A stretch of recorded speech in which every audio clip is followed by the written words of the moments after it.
Sindh ग्रेडियो association पारां अॻूणे जज सेक्रेटरी कानून लेखक मोहम्मद असलम शेख शहदाद कोटी जे किताब यादुनि जी ख़ुशबू जी महूरती तक़रीब थी गुज़री, जंहिंमें अदीबनि, उस्तादनि, कानूनदाननि ऐं दानिशमंदनि शिरकत कई।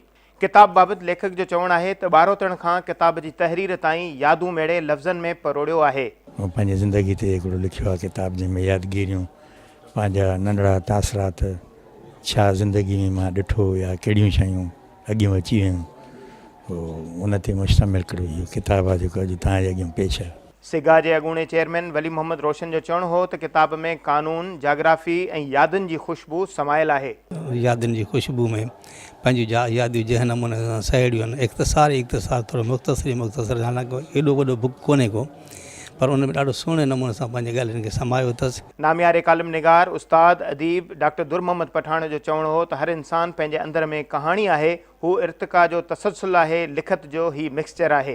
पाण जेको कुझु तजुर्बो कयो अथई, मुशाहिदो कयो अथई, जेको ॾिठो अथई या जेको कुझु कयो अथई, इहो रिकॉर्ड जेकॾहिं असां ॿियनि ते पहुचायूं था त हिकिड़ो तसलसल आहे, इर्तिका इन खे चइबी आहे। सिगा जे सेक्रेटरी जनरल मंज़ूर उजण जो चवणु हो त किताब आतम किथा ऐं अदब जी ख़िदमत आहे, किताब जो तारीख़ में किरदारु रहंदो। यादुनि जी ख़ुशबू, यकीनन उन में उहे सभई यादूं आहिनि जेके उन प्रोफेशनल लाइफ में मुख़्तलिफ़ माण्हुनि सां गॾु घड़ियूं गुज़ारियूं आहिनि, उन्हनि खे उन कलमबंद कयो आहे।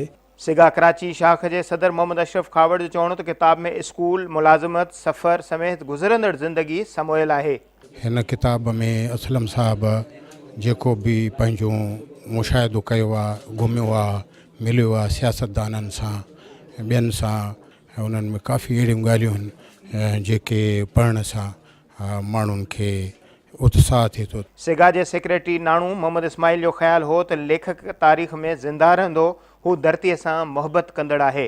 ऐं यकीनन उहे माण्हू हमेशह ज़िंदा रहंदा आहिनि जिन जा किताब, जिन जूं लिखणियूं, जिन जूं तहरीरूं हिते असां वटि मौजूदु आहिनि।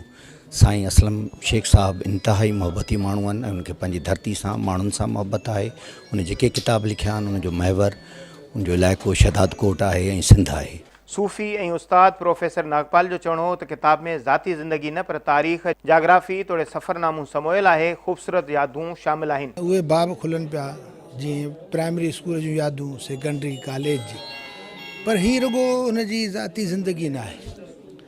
असली जेका मज़ेदार ॻाल्हि इहा त हिकिड़ो सफ़रनामो आहे। यादुनि जी ख़ुशबू तारीख़ आहे, तालीम खां तहरीर ताईं, तारीख़ खां सफ़र ताईं।